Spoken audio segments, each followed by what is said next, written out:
Hello, Joe here. It's Saturday the 10th of May and here I am bringing you another chilli plant update. So first I'll start with the bad news. The bad news is that the yellowing of my plant's leaves and the stunted growth has certainly got worse before it got better. I think I diagnosed this as overwatering. Aaron from Aaron's allotment suggested that because I was growing tomatoes with the chilli plants next to them, that may have affected them, but I don't think it was that. Certainly welcome any suggestions, and that one was certainly welcome. You know, any comments left on my videos I always try to comment back on and act on what I can, but I don't think it was that. I've checked the plants for signs of disease or fungus or anything like that, and I don't think it was that. What made me think it was overwatering is when I took off the propagator lids about 2 to 3 weeks ago and stopped watering them for a week. They seem now to have got a bit of growth on, and certainly the new growth appears to be green, so overwatering seemed to be the culprit, but that has put my plants back by at least 2 to 4 weeks, I would say, at least, which is unfortunate. So that's the bad news. The good news is that I found a local chilli farm online in Nottinghamshire, UK, which is where I live, and when I went there they had some fantastic plants and you can just about see them in the bottom of the shop.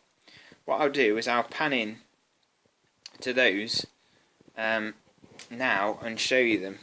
So I've got 3 here.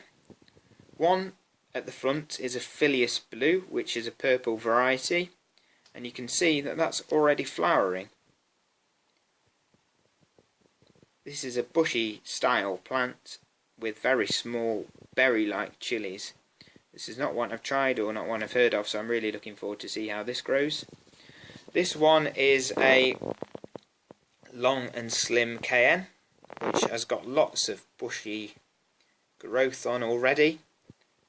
This one I am familiar with, so I'm looking forward to this. This dries very well, so I'm hoping this year to make some chilli powder if this one grows well. This one is a ahi crystal. Now I've got the lemon drops growing, and I know this is very similar to an ahi lemon or an ahi crystal, but this one looks, and when you compare them to say that lemon drop, it's at least double the size, if not treble the size, and looks very, very healthy. So I'm really looking forward to see how this one grows. This one here is a Jamaican red. This one already has the starts of flower buds forming. It looks very exciting, that one. It looks extremely healthy. This one's one of my lemon drops, and that's the healthiest plant I had. Again, it's probably half the size of that one, but certainly now I've repotted it, I'm hoping that that will come on lovely. And this one's a Hungarian black, and this one is again another purple style variety.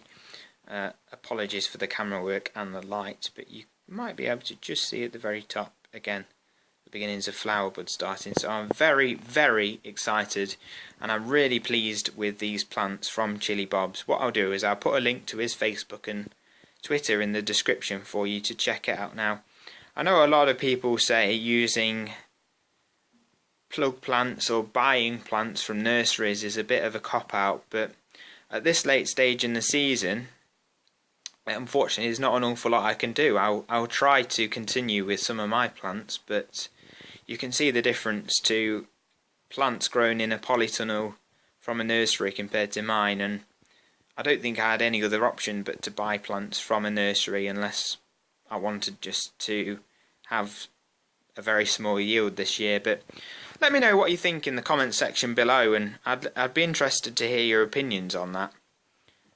But I'm certainly very happy with them. So let's go with next how I'm going to progress.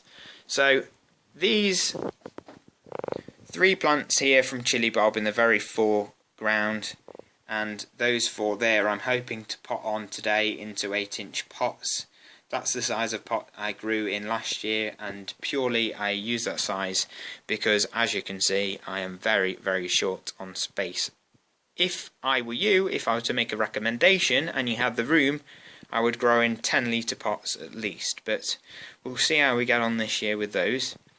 These three here, I'm hoping in about a fortnight to a month to put in a grow bag outside. I've not grown in a grow bag all season. Last year I did place some plants outside to ripen. I think that was in June or July, but you can of course check out my videos last year to see how that got on. I'd be interested to see how they go, and they are probably some of the healthiest plants I have. These plants at the end I'm probably just going to give up on. I haven't got the room to continue to try and work on these. So I'll either give them away or compost them, or, I mean, if they do improve, the odd one or two I might put on, we'll see.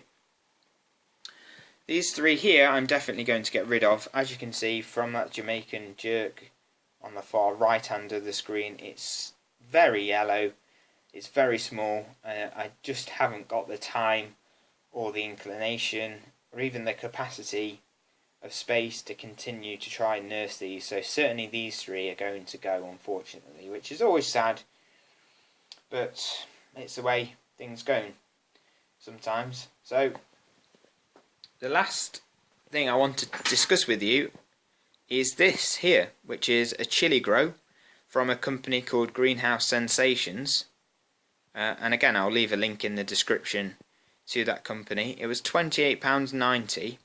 And what it is it's essentially a self-watering system whereby, if I grab this leaflet, I can probably describe it a bit better. As you can see, it's got wicks from the bottom of the smart reservoir which feed the water and nutrients up to the plants from the bottom. So it allegedly increases the yield by at least 2. I'm yet to try it. Obviously this is my first year trying it, so I'll be very interested to see how this performs. I'm certainly very happy with the company itself. The delivery was very quick, the communication was very good, and the product itself was very well put together. So certainly no complaints from that. And as you can see, it fits perfectly onto my table, and if it does increase the yield by 2 in such a small space, then I'll be absolutely overjoyed with it. So if you stay tuned to my videos, then I will of course keep you updated on how that goes. So thanks for watching, as always. If you'd like to leave a comment below or private message me, I will always try to respond as best I can. And please do comment and subscribe and like my videos, of course.